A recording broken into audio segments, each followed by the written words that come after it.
เจริญพรท่านสาธุชนทั้งหลายรายการธรรมทานจากวัดพุทธปัญญาเมืองพอมนารัฐแคลิฟอร์เนียประเทศสหรัฐอเมริกามาพบกับท่านผู้ฟังท่านผู้ชมอีกวาระหนึ่งรายการธรรมทานจากวัดพุทธปัญญาพบท่านในวันนี้เป็นวันที่10เดือนกุมภาพันธ์พุทธศักราช2568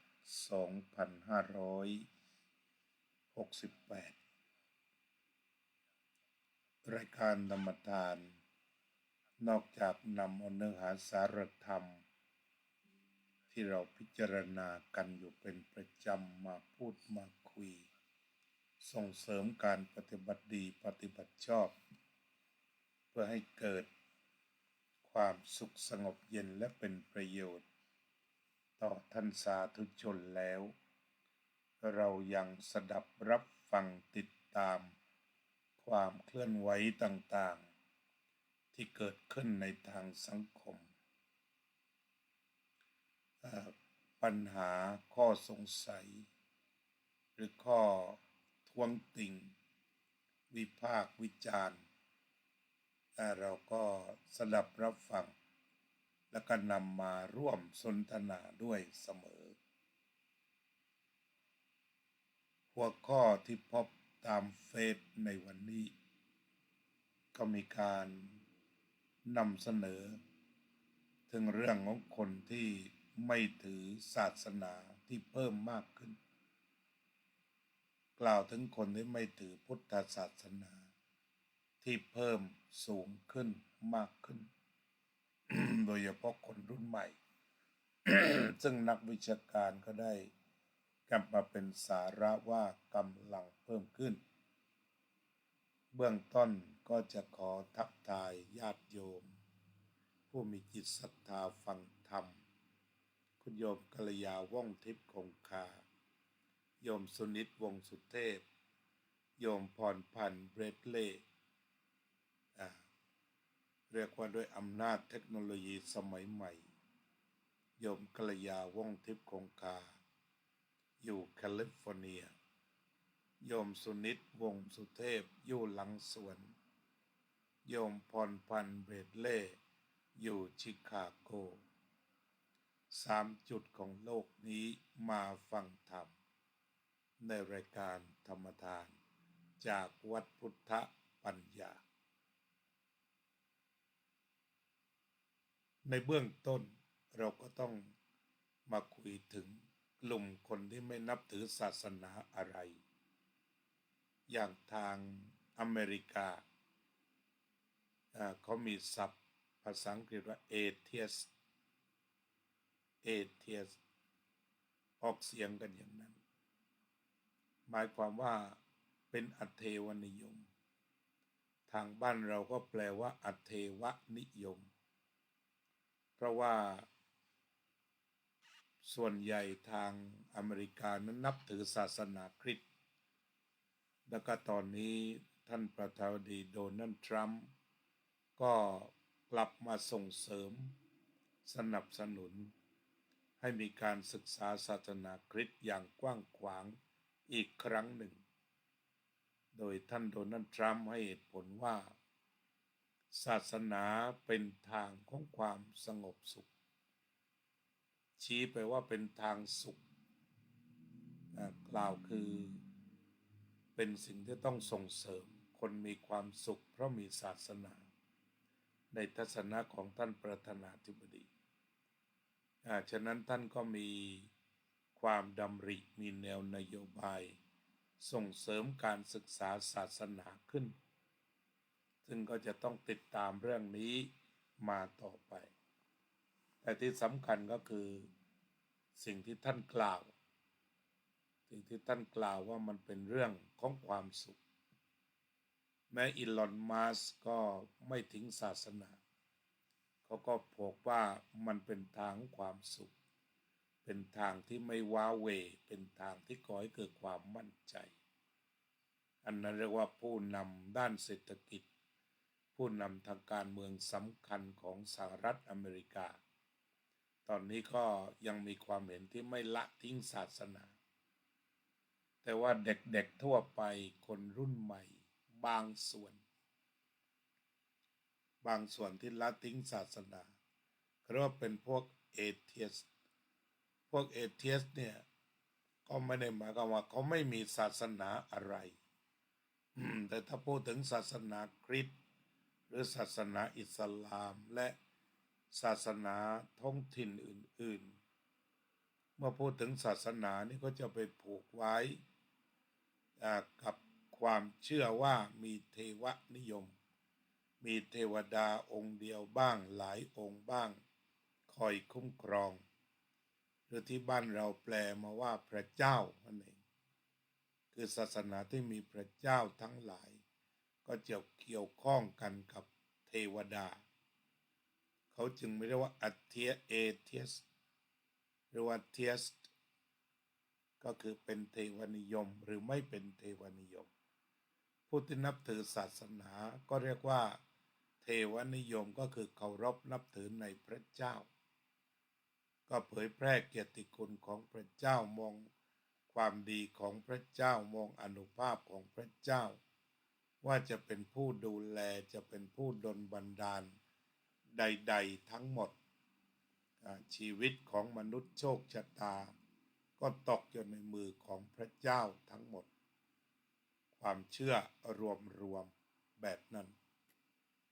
คนเหล่านี้ก็พากันศึกษาพระคัมภีร์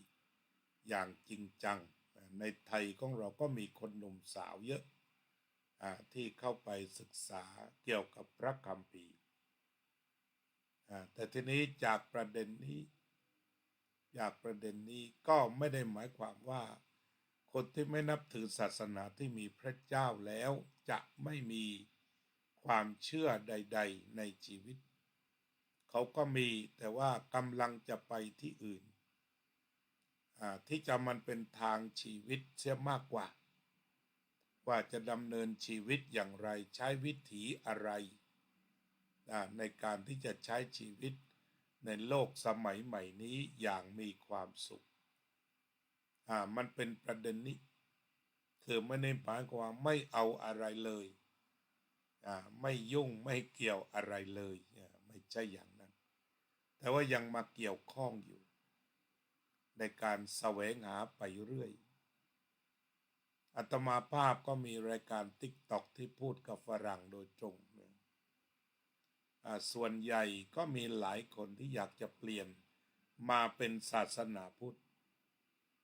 แต่เนื่องจากรายการของอาตมาที่ชื่อพิชชอปแฟมิลี่เนี่ย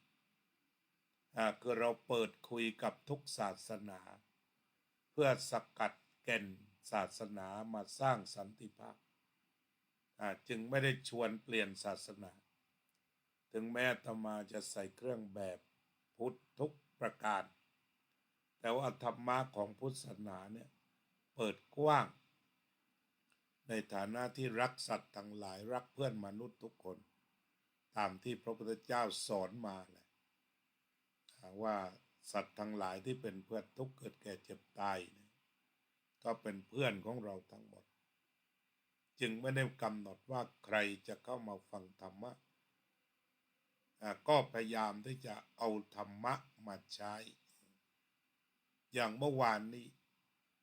ก็มีคนมาถามขึ้นมาหนึ่งปัญหาคือไม่ใช่เป็นเอเทียสแต่จะรวบไปเลยก็ถามว่าเราสามารถนับถือพุทธกับคริสต์คราวเดียวกันได้ไหม Can be Buddhist and Christianity at the same time คือหมายถึงว่าจะสามารถศึกษาหรือว่าเป็นชาวพุทธและเป็นชาวคริสต์รวมกันคราวเดียวได้ไหมเรื่องนี้ก็ต้องแยกตอบนั่นก็คือว่าถ้าว่าโดยทะเบียนถ้าเขาต้องการที่จะกรอกลงไปในทะเบียนบ้านหรืองานวิจัยว่าคุณนับถือศาสนาอะไรตรงนี้ก็เอาสักศาสนาเพราะก็มีให้ช่องเดียวพุทธค คริสต์ใส่ลงไปศาสนาเดียวถ้าพูดถึงตัวกายภาพหรือว่าตัวยี่ห้อตัวแบรนด์เนมคุณมีได้ศาสนาเดียวเพราะว่าเขาอาจจะมีช่องสำหรับเติมเพียงศาสนาเดียวแต่ถ้าว่าทีนี้ถ้ามองด้านจิตใจจิตใจพุทธคริสต์เป็นทีเดียวกันได้ไหมได้เลยเพราะว่าเอายกตัวอย่างพระเจ้าสอนให้รักเพื่อนบ้านเหมือนรักตนสอนให้อภัยถ้าตบแก้มซ้ายก็ให้ตบแก้มขวาอีกนี่2 ข้อทีนี้พุทธศาสนาเราก็มีทาน3 อย่างอามิสทานธรรมทานอภัยทาน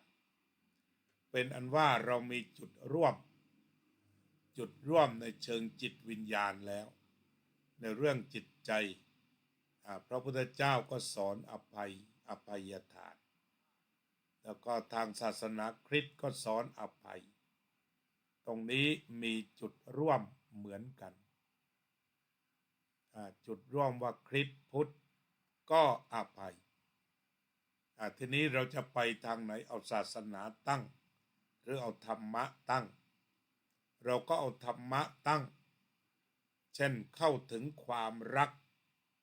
ก็เป็นทั้งพุทธทั้งคริสต์ในเวลาเดียวกันแต่ถ้าว่าเราจะเอายี่ห้อตั้งก็เป็นศาสนาเดียวเจริญพรโยมเค้นธนาโยมสุพนิกาฉายาลักษณ์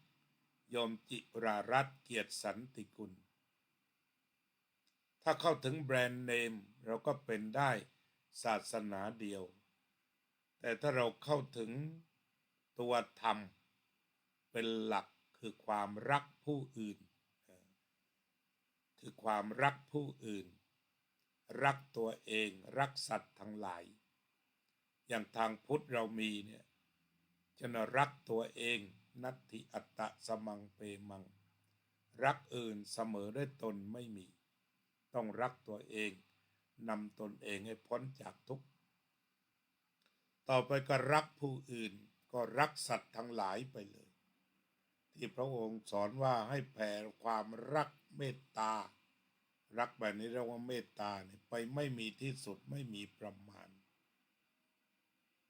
เรียกว่ามีความเมตตาไม่มีที่สุดไม่มีขอบไม่มีคน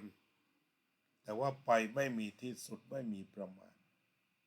อันนี้ความรักเราเข้าใจเราซะก่อนแล้วก็ต่อจากนั้นเราใช้คำของคริสต์ว่ารักก็หมายถึงรักผู้อื่นรักเพื่อนบ้านเหมือนตนของเราก็รักสัตว์ทั้งหลายก็เป็นว่าถ้าเข้าถึงตัวธรรมะคือความเมตตาหรือเข้าถึงความรักก็จะเป็นได้2 ศาสนาเพราะ2 ศาสนาสอนแบบนี้คือสอนเรื่องความรักพอไปยืนตรงนั้นก็เป็นพุทธก็ได้เป็นคริสต์ก็ได้บอกตัวเองด้วยความภูมิใจเพราะไปเข้าถึงธรรมซะแล้วโดยเหตุนี้หลวงพ่อพุทธทาสท่านจึงให้หลักการตามปณิธานเอาไว้ว่าเข้าถึงหัวใจศาสนาของตนแล้วก็ต่อมาก็คือมาทำความเข้าใจระหว่างศาสนาทีนี้เราก็มาหาหัวใจของเราให้พบตัวแก่นตรงนี้เราพบว่าเมตตาหรือความรักจะเป็นตัวแกนกลางที่จะไปเชื่อมกับคริสต์เขาเราหาพบต่อไปก็มาดูของคริสต์ทีนี้ก็เรียกว่าสร้างความสัมพันธ์ Thank you very much David Michael Monk if you have translate Thai to English you can find out from Google and you can follow my program very well my American friend yesterday he came and said and listen my lecture in Thai. And he used the translation program Thai to English from Google. He said that he can understand more than 60%. And after that, if you have some question, we can answer and add information. Now I'm talking about relationship between Christianity and Buddhist truth or Dhamma. I said that if we access the truth of love, we can be both Christianity and Buddhist at the same time. And if we attach about brand name, we can be just one religion. We can be just Buddhist or Christian only. We cannot be both. And if you want to be both Buddhist and Christianity, you access the truth of love. You can be either Christian and Buddhist, but it depends upon how to access. If you accept the brand name, you can be one only. Because yesterday somebody asked me that can I be Christian and Buddhist at the same time?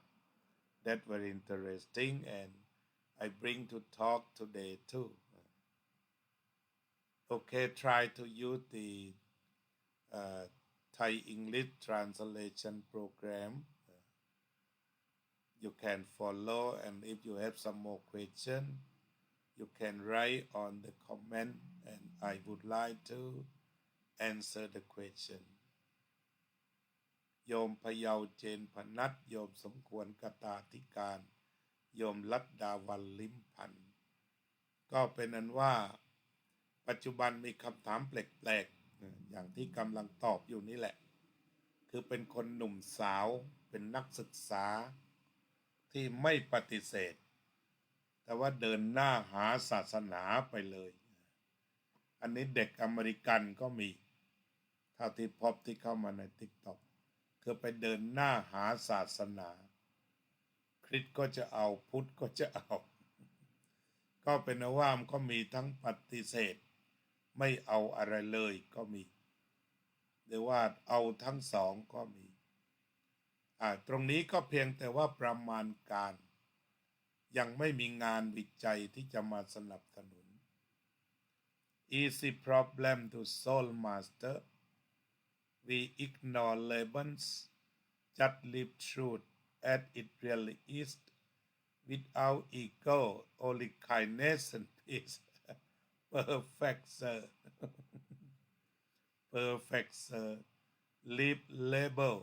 leave labels okay ignore labels that's important this is from American who pay interesting about peace that I work with him I work with him that's how to think first no ego being no ego but have kindness and peace let kindness and peace at the basic principle for living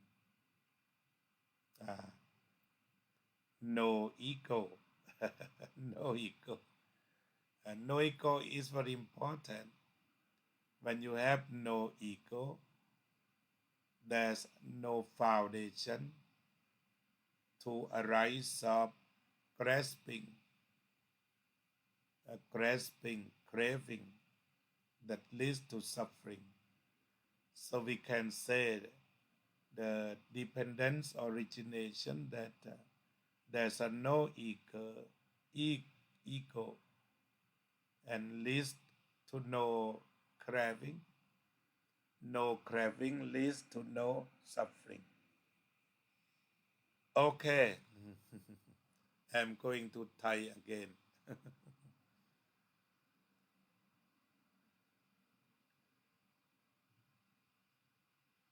ก็เป็นนั้นว่าคนที่จะเอาศาสนาก็มีก็เป็นงานที่น่าสนใจถ้ามีนักวิชาการวิจัยเอาไว้อย่างในอเมริกาอาตมาก็ยังไม่ได้เจองานถ้าใครมีก็ส่งมาให้อ่านบ้างก็ได้คือยังอ่านระดับงานวิจัยว่าเหตุใดที่คนไปเป็นอัตเทวนิยมเสียมากอัตเทวนิยมก็หมายถึงว่าอาจจะโน้มมาสู่พุทธก็มีหลายคนที่อยากเป็นพุทธเลยนี่อย่างกรณีนี้ก็มาคุยกันถึง2 ศาสนาแต่ตอนนี้เราก็อยากคุยว่าถ้าเขาเป็นพุทธอาตมาก็ยังยับยั้งไว้ก่อนวุฒิธรรมะเวลคัมวุฒิธรรมะเวลคัมสวัสดีคุณน้อยเจริญพรคืออาตมาก็ยับยั้งว่าให้ศึกษาทุกศาสนาจะดีกว่าแล้วตนเองก็ยืนอยู่ตรงนั้นเพราะว่าการมีศาสนาที่เป็นชื่อเป็นตราเป็นเลเบลเสียมันก็เป็นสิ่งสำคัญต่อการมีชุมชนมีสังคมเช่นคนที่เป็นคริสต์โดยฟิสิกอลโดยกายภาพเขาก็ต้องไปสู่ชุมชนคริสต์ในวันอาทิตย์เพื่อสวดร่วมกันก็เป็นส่วนหนึ่งของความสุขจากสามัคคีธรรมซึ่งมันเป็นสัจธรรมคือโบสถ์คริสต์ก็ไปที่คริสต์มอร์มอนไปมอร์มอนมันเป็นความสุขที่คนฝันถึงอย่างที่นี่ถ้าเราดูบรรดาผู้นำไม่ว่าจะเป็นโดนัลด์ทรัมป์หรือว่าไม่ว่าจะเป็นโจไบเดนบุคคลเหล่านี้ก็เป็นตัวอย่างไปโบสถ์ไม่ขาดมีเพื่อนเป็นนักการศาสนาเวลามีงานเกี่ยวกับสาบานตนของประธานาธิบดีมีพูดธรรมะไป75%ประธานาธิบดีก็พูดไปประมาณ20 กว่าเปอร์เซ็นต์แต่ว่าคนที่มากล่าวถึงคัมภีร์ไบเบิลถึงเรื่องพระเจ้าที่เขานับถือมีเป็นจำนวนมากแล้วก็ตอนนี้ก็เริ่มส่งเสริมให้กลับมาอย่างจริงจังก็สมกับคำที่เรียกว่าศีลธรรมไม่มาโลกาวินาศศีลธรรมระบาดโลกธาตุสว่างไสวอันนี้ก็คือสิ่งที่ได้พบถึงแนวโน้มทางศาสนาในอเมริกาเองในสัปดาห์นี้หรือว่าในเดือนนี้ตั้งแต่มีประธานาธิบดีคนใหม่แล้วก็นักธุรกิจอย่างอีลอนมัสก์อย่างนี้เขาก็ถือศาสนาว่าเป็นทางแห่งความสุขความปลอดภัยความไม่ว้าเหวเขาก็ใช้แนวทางตรงนั้นทีนี้ต่อมาเราก็ดูกว้างๆในไทยเราก็ยังไม่ได้ไปดูงานวิจัยว่าคนรุ่นใหม่ห่างไกลศาสนากันเพราะอะไรก็มันมีเหตุปัจจัยนั่นแหละการที่จะห่างไกลศาสนาพุทธก็เป็นความจริงชนิดหนึ่งก็มีเด็กหนุ่มสาวกลุ่มหนึ่งก็ไปสนใจไบเบิลไปสนใจศาสนาคริสต์แล้วก็อีกส่วนหนึ่งตอนนี้ที่สนใจพุทธติดตามฟังคุณเบียร์หรือว่าติดตามฟังคุณไพรวันแล้วก็ติดตามฟังคุณสมปองซึ่งกลับมาพูดธรรมะอีกเรียกว่าโดย TikTok เขาให้หัวใจกันเป็นล้านดวงทั้ง3 ท่านที่พูดธรรมะแบบคฤหัสถ์เนี่ยก็คุณเบียร์ก็จะได้ทิ้งประมาณ3 ล้านดวงของ TikTok มีคนฟังเป็นหมื่นแล้วก็ต่อมาคุณสมปองก็เข้าถึงล้านเหมือนกันมีคนฟังทิ้งประมาณ20,000 คนแล้วก็คุณไพรวันอย่างนี้เป็นต้น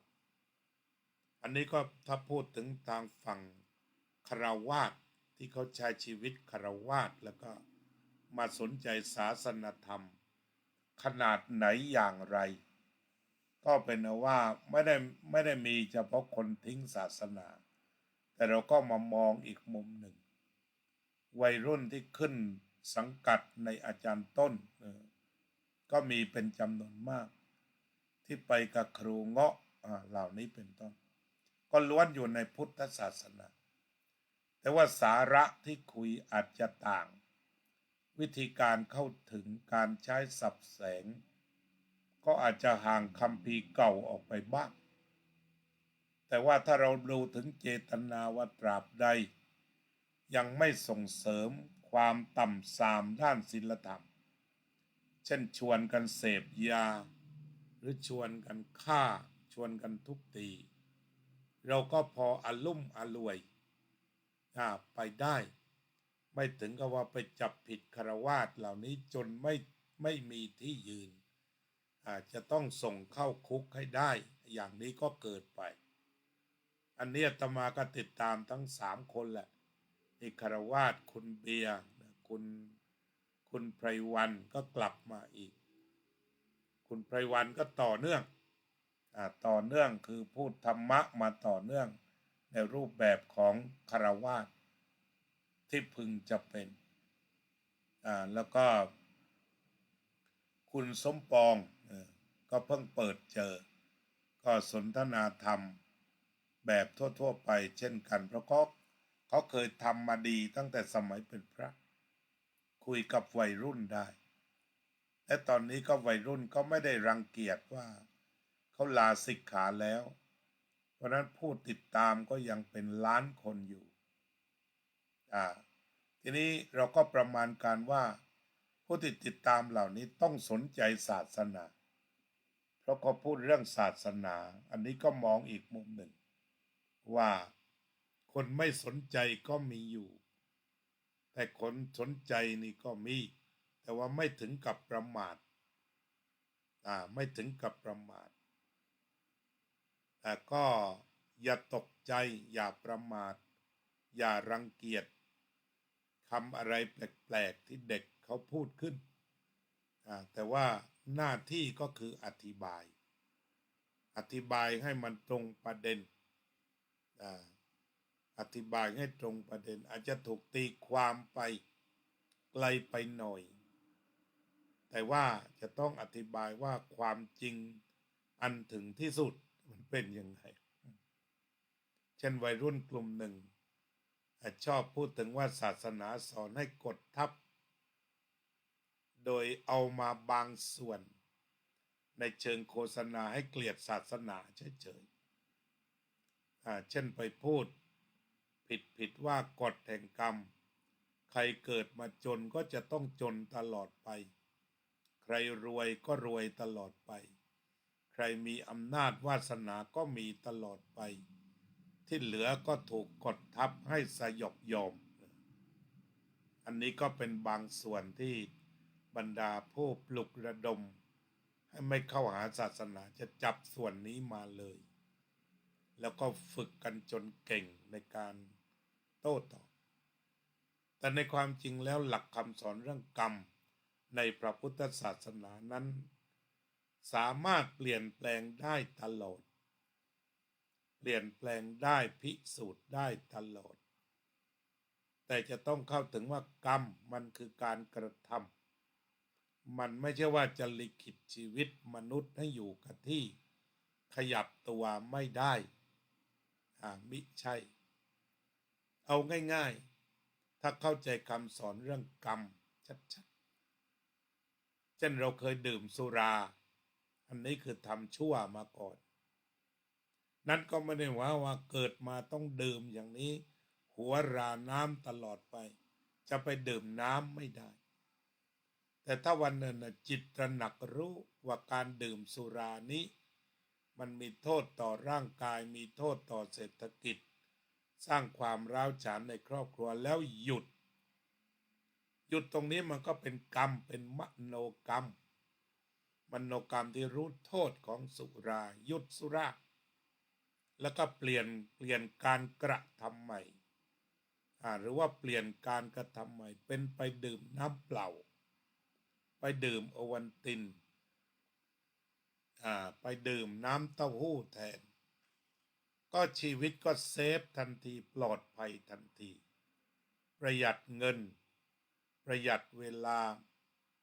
แล้วก็ประหยัดสุขภาพที่จะเสื่อมโทรมนี่ก็เป็นคำสอนเรื่องกรรมง่ายๆที่ไม่ได้ไปกดทับใครแต่ประการใด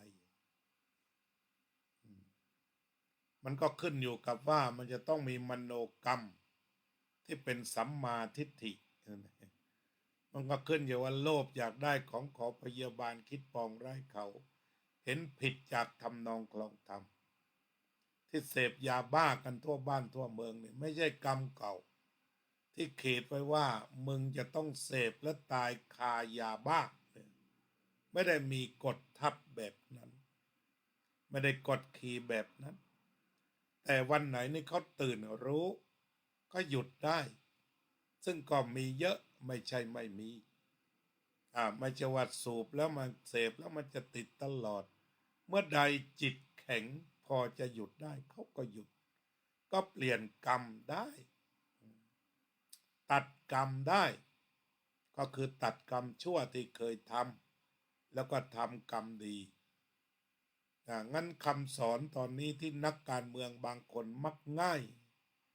บอกว่ามันกดทับอุปสรรคอยู่ที่ศาสนาทำให้คนเนี่ย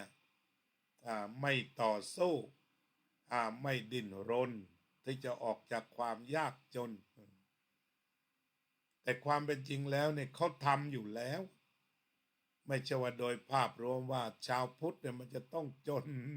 ไปตลอดชาวพุทธที่เขาตื่นรู้ขยันขันแข็งทำมาหากิน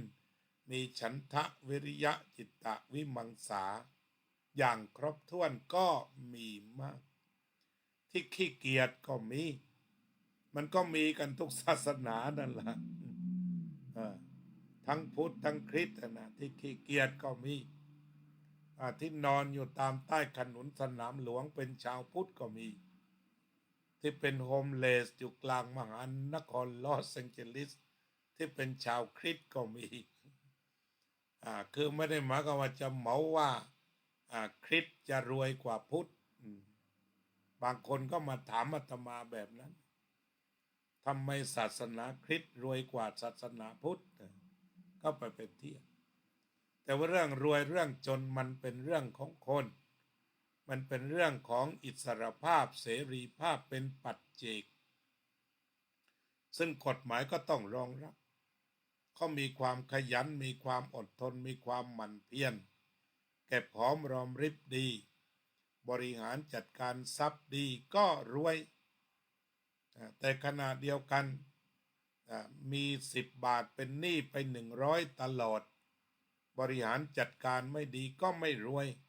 ไม่ว่าศาสนาใดอันนี้เรียกว่าเอาศาสนาเข้าไปเกี่ยวแบบผิดเข้าไปเกี่ยวกันแบบผิดแต่ว่ามันขึ้นอยู่กับจิตใจของแต่ละคนที่ตื่นรู้อย่างการพัฒนาเปลี่ยนแปลงชีวิตมีนักการเมืองคนหนึ่งก็บอกว่าเพราะเชื่อแบบนี้แหละก็อยู่แบบนั้นตลอด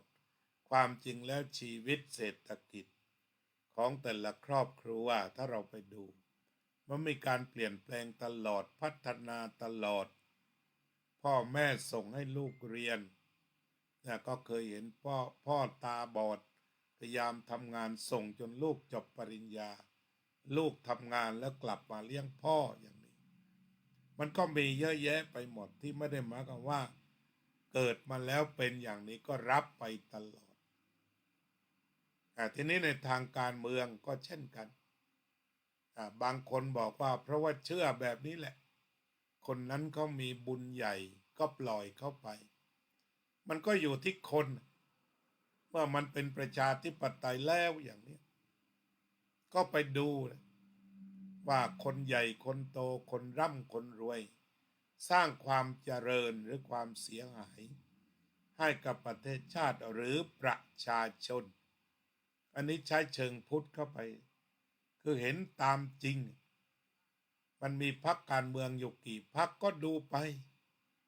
พรรคไหนที่สร้างความเจริญจริงๆไม่โกงไม่กินไม่คอร์รัปชันพอถึงเวลาก็ไปเลือกเขาสิเราก็ต้องมีข้อมูลข่าวสารมีความรู้ไม่ใช่เลือกเพราะว่าหลักกรรมเกิดมาแล้วจนแบบนี้แหละก็ต้องเลือกคนรวยวันยังค่ำวันหนึ่งเราก็อาจจะเจอคนจนที่มีความคิดดีมีความซื่อสัตย์สุจริตดีแล้วก็หวังว่าจะเป็นตัวแทนคนจนที่แท้จริงก็เลือกไปเพื่อที่จะปรับปรุงกระบวนการบริหารจัดการชาติเปิดโอกาสให้คนจนมีช่องทางในการพัฒนาตนมากขึ้นในการศึกษามากขึ้นก็ดีขึ้นไปเนี่ยมนุษย์เป็นผู้ที่พัฒนาได้พระพุทธเจ้าไม่ได้สอนให้งอมืองอเท้าทันโตเศรษโถมนุษย์เสสุในหมู่มนุษย์ทั้งหลายผู้ฝึกตนดีแล้วเป็นผู้ประเสริฐที่สุดเนี่ยบรรดาผู้ปลุกระดมให้ออกห่างศาสนานี่เคยมาได้ยินอย่างนี้ไหมทันโตเศรษโถมนุษย์เสสุในหมู่มนุษย์ทั้งหลายผู้ฝึกตนดีแล้วเป็นผู้ประเสริฐที่สุดฉะนั้นโรงเรียนที่มันมีอยู่กระทรวงศึกษาก็ต้องดูว่าทิศทางประเทศจะไปทางไหนแล้วเราก็ฝึกคนให้ไปทางนั้นตามความต้องการนั้นได้ไม่ได้หมายว่าศาสนาบอกว่าโอ้ไม่ได้หรอกรวยอยู่กระจุกนี่แหละก็อยู่แบบนี้ลูกคนรวยก็ไปโรงเรียนแบบนั้นลูกคนจนก็ไม่ต้องไปหรอกในความเป็นจริงแล้วประเทศพุทธของเราไม่ได้คิดแบบนั้นถ้าคิดแบบนั้นเราก็ไม่มีโรงเรียนปริยัติธรรมที่ศาสนารับเด็กยากจนมาเรียนจนเปลี่ยนชีวิตไม่มีโรงเรียนบาลีที่นำเด็กยากจนเปลี่ยนสถานะไปเป็นนายร้อยนายพันนายพลได้นี่อย่าลืมว่าไม่ใช่จะมาโทษศาสนาพุทธว่ากดทับอะไรอยู่อย่างเดียวแต่ว่าพุทธศาสนาว่าทันโตเศรษโถมนุษย์เสสุในหมู่มนุษย์ทั้งหลายผู้ฝึกตนดีแล้วเป็นผู้ประเสริฐที่สุดแล้วประเทศต้องการอะไรต้องการช่างอะไรเท่าไหร่ต้องการช่างไม้เท่าไหร่ช่างอิฐเท่าไหร่ช่างปูนเท่าไหร่ช่างเหล็กเท่าไหร่ช่างคอมพิวเตอร์เท่าไหร่วิศวกรเท่าไหร่สถาปัตย์เท่าไหร่เราก็มาวางแล้วก็เปิดโอกาสให้ทุกคนได้ฝึกสร้างระบบให้ได้ฝึกกันนี้พุทธแท้เลยทันโตเศรษโถมนุษย์เสสุแต่ประเด็นอยู่ว่าคนไม่เข้าหาศาสนาก็ตามหรือว่าคนไปตีความศาสนาผิดก็เนื่องมาจากองค์ความรู้ที่ยังไม่ดียังไม่พร้อมแล้วก็ไปจับเอาบางส่วนมาใช้มันก็ทำให้คนห่างศาสนาไปกับเข้าใจผิดแต่ว่าจะต้องมาดูทุกแง่ทุกมุมว่ามนุษย์เนี่ยเป็นสัตว์ที่พัฒนาได้หลวงพ่อสมเด็จประยุทธ์ท่านพูดไว้นานมนุษย์เป็นสัตว์ที่พัฒนาได้และจะต้องพัฒนาถ้าไม่นั้นเนี่ยมนุษย์แย่กว่าสัตว์ข้อความเดียวก็ประเทศเจริญแล้วทันโตเศรษโถมนุษย์เสสุก็ฝึกกายฝึกจิตมาฝึกพร้อมกันแล้วก็ต่อมาก็คืออัตตานังทัพจติปันดิตาบัณฑิตทั้งหลายย่อมฝึกตนอันนี้ก็มุ่งมั่นว่าท่านผู้รู้ทั้งหลายต้องฝึกฝนตนไม่หยุดนั้นหลักคำสอนในพุทธศาสนาจะต้องนำมาทุกมุมอย่าเอาเพียงบางบรรทัดแล้วก็ไปปลุกระดมไปโจมตีหรืออีกคนหนึ่งเขาบอกว่าการที่ทำให้คนหนีจากศาสนาเนื่องจากบุคลากรในองค์กรไม่ดีตัวนี้ก็ยอมรับ ที่ทำตัวน่าเบื่อก็มี แต่ไม่ใช่ว่าสิ้นร้ายไม้ตอกไม่มีบุคลากรดีอยู่เลยก็มี นั้นก็ต้องหาให้พบก็ต้องแสดงต้องบอก งานศาสนาก็มี ถ้าเราอยากศึกษากันแน่นๆเด็กรุ่นใหม่เด็กวัยรุ่นอย่าเพิ่งหนีก่อน ศึกษางานทุกชิ้นของท่านเจ้าคุณประยุทธ์สังคมเศรษฐกิจการเมืองท่านเขียนไว้หมด ก็พาไปศึกษาศึกษางานขั้นปรมัตถ์ลึกๆของท่านนั่นแหละในพุทธธรรมนะมีพร้อมแต่ว่าเอาละเผื่อใครสนใจเป็นบางส่วนหลวงพ่อพุทธทาสได้ทำไว้พร้อมมูลในทุกเรื่องเรียกว่าปรัชญาระดับโลกก็มี9 ตาเนี่ยกินเรียบเลยเรียกว่าอนิจจตาทุกขตาอนัตตาธรรมะทิตตาธรรมนิยามตาอิทัปปัจจยตาสุญญตาตถาตาอตมมยตาเนี่ย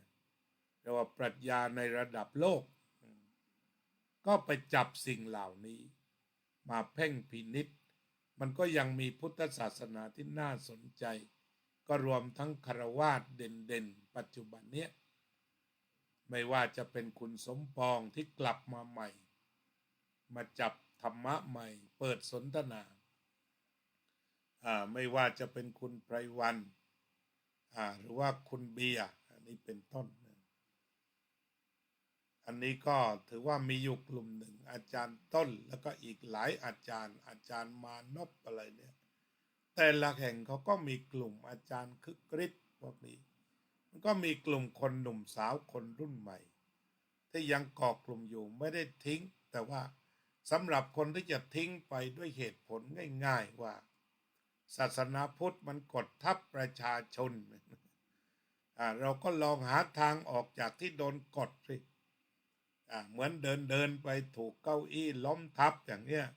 คุณจะไม่คลานออกมาบ้างเหรอคุณจะยอมบอกในเก้าอี้เนี้ยมันทับแล้วหลับต่อดีกว่าอย่างนั้นหรือคิดว่าลองเขย่าดูสิเก้าอี้มันตกลงไปไหมมันเบาหรือเปล่านะไอ้ที่กดอยู่เนี่ยมันเบาหรือมันหนัก จะคลานหาทางออกที่เบาๆได้ไหมเพราะนั้นไอ้กดทับนี่แม้กล่าวกันเยอะเหลือเกินมันไม่มีใครกดใครทั้งทางการเมืองเศรษฐกิจทางธรรมมันไม่ได้มีกฎอะไรมากมายไม่ได้กดทับอะไรแต่ว่าทุกอย่างมันก็เป็นกิเลสมนุษย์ที่จะต้องแข่งขันจะต้องกีดกันจะต้องทำลายอันนี้ไม่ใช่พุทธมันเป็นเรื่องกิเลสใครจะเข้าสู่ระบบไหนจะทำอะไรถูกกีดกันเล่นเส้นเล่นสายอันนี้ไม่ใช่พุทธทั้งนั้นถ้าเป็นพุทธก็โล่งคือเน้นเอาเนื้อหาสาระเน้นความดีเป็นหลักความถูกต้องเป็นหลักถ้าใช้แบบพุทธปัญหามันไม่มีแต่ปัญหาตรงนี้ก็คือเป็นการทำแบบกิเลสโกงกินคอร์รัปชันไม่ใช่พุทธทั้งนั้นไม่ใช่ศาสนาพุทธทั้งนั้นมันเป็นเรื่องกิเลสก็ต้องแยกให้พบการฆ่ากันการทำร้ายกันเราก็ชอบพูดแบบประนามประเทศไทยเป็นเมืองพุทธมีข่มขืนมากที่สุดประเทศไทยเป็นเมืองพุทธมีเทคผับคลับบาร์คาราโอเกะมากที่สุดก็คือจับพุทธไปด่าเฉยๆทีนี้ถ้าว่าเป็นพุทธแท้ในทางปฏิบัติจะไม่ไปบ้าจะไม่ไปคลับไม่ไปคาราโอเกะแต่ผู้นั้นคือเขาไม่ได้เป็นพุทธนาทีนั้นกิเลสมันพาเขาไปความอยากความโลภความโกรธความหลงความเพลินที่พาไปสถานอบายมุขเหล่านั้นไม่ใช่ไปเพราะคำสอนที่เรียกว่าพระพุทธเจ้าตรัสว่า15 วันต้องไปบ่อนครั้งหนึ่งไม่มีเพียง8 วันให้มาวัดครั้งหนึ่งสมทานอุโบสถศีลอย่างนั้นก็มาคุยกันบ้างนั่นแหละใครที่ว่าจะจากศาสนาก็ลองคุยให้มันลึก มุมนี้ไม่ได้ไปเอามุมโน้นไหมไม่ใช่ว่าจะกอดอยู่แต่มุมที่ตนเองคิดแล้วตันอย่างเดียววันนี้ก็มาคุยเรื่องนี้ก็ต้อนรับมาฆบูชาก่อนนั่นแหละลองไปจับหลักอะไรไม่ได้ก็เอาหลักนี้ก่อนไม่ทำบาปทั้งปวงทำความดีถึงพร้อมชำระจิตให้ขาวรอบแล้วก็ที่คิดอยู่ปัจจุบันนี้บ่อนคาสิโนนะมันคิดเรื่องโลภะเรื่องโมหะหลงเงินอย่างเดียวเข้าใจผิดว่ามันรวยทางเดียวที่จนก็มีเยอะก็ต้องมาดูทั้งสองมุมแหละแต่ว่าคนรวยหรือคนจนมันจะมากในบ่อนก็ทำวิจัยออกมาสิตอนนี้ก็ไปวิจัยแถวปอยเปตก่อนก็ได้แล้ววิจัยเอางานวิจัยออกมาว่ามันทำให้คนรวยกี่เปอร์เซ็นต์แล้วจนกี่เปอร์เซ็นต์อันนี้ก็มันเป็นเรื่องไม่ใช่พุทธทั้งนั้นไม่ใช่ชาวพุทธทั้งนั้นที่เวงอยู่อยากจะออกกฎหมายอบายมุขถ้าออกกฎหมายสอดคล้องกับพุทธก็ต้องกวาดล้างอบายมุขนั่นแหละก็ไปกดทับกันตรงนั้นทับไว้ไม่ให้เล่นมียาบ้าก็กวาดเต็มที่ทับมันไว้เอาธรรมะทับไม่ให้ความชั่วแทรกซึมอย่างนั้นกดทับใส่เข้าไปในระบบกวาดกันอย่างจริงจังว่าแผ่นดินพุทธมันมีของสกปรกแบบนี้ไม่ได้ก็ถ้าจะเอากันจริงจังก็ดึงมาใช้แต่ตอนนี้มันยังได้เอามาใช้ที่มันคนเละนะคนเละมันก็ส่วนคนพระเละก็มีเพราะพระเองก็ไม่ได้ใช้ธรรมะก็มีก็ต้องยอมรับความเป็นจริงตรงไปตรงมาแล้วเราจะพบธรรมะนั่นแหละเอาละเราก็จบกันด้วยสมาธิแล้วก็เมตตานำปรากฏการณ์มาคุยไม่ต้องโกรธไม่ต้องเคืองใครกลับมาตั้งต้นตัวเองว่าเอาละเรานี่แหละเห็นคุณค่าของศาสนาจะนำศาสนามาพัฒนาชีวิตให้มีความเจริญก้าวหน้าสืบไป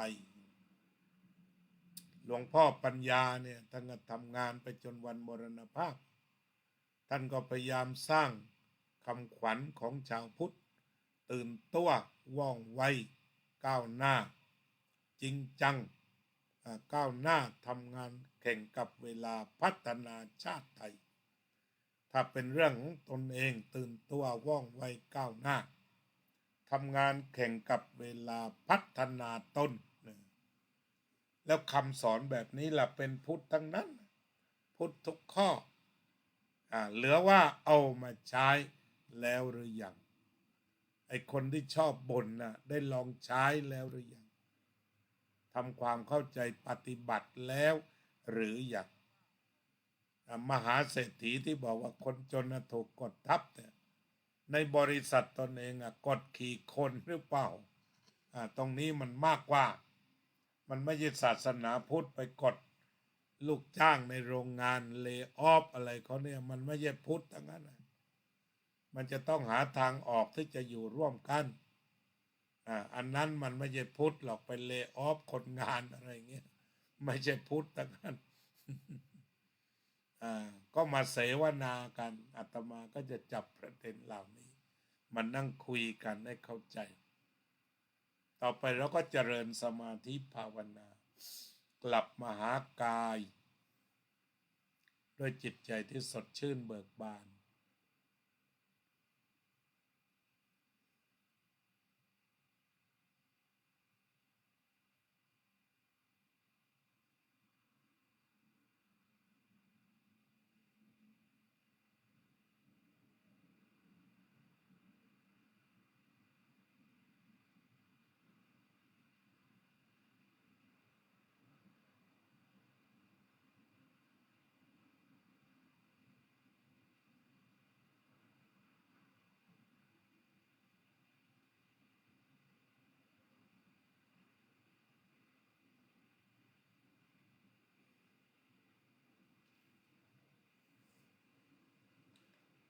สัพเพสัตตาสัตว์ทั้งหลาย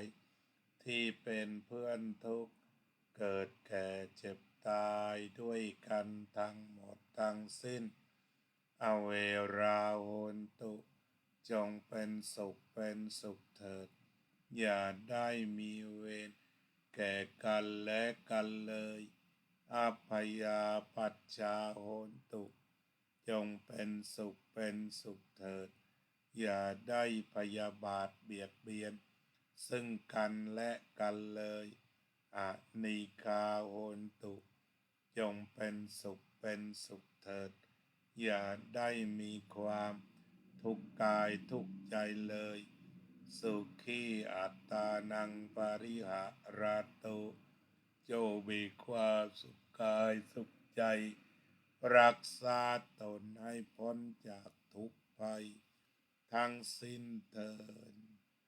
อภิวาทนาสีลิสะนิจจังวุธาปจายโนจัตตารโอธรรมาวัฏันติอายุวันโนสุขังพลังโยมนพรัตน์บุญกอบโยมโจ้ยินดีเจริญพร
พุทธอ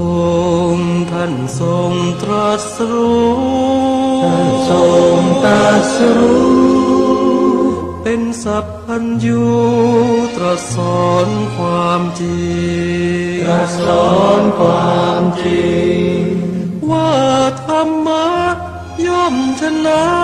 ทุกสิ่งเป็นที่พึงพิงแก่ผู้ประพฤติชอบธรรมธัมโม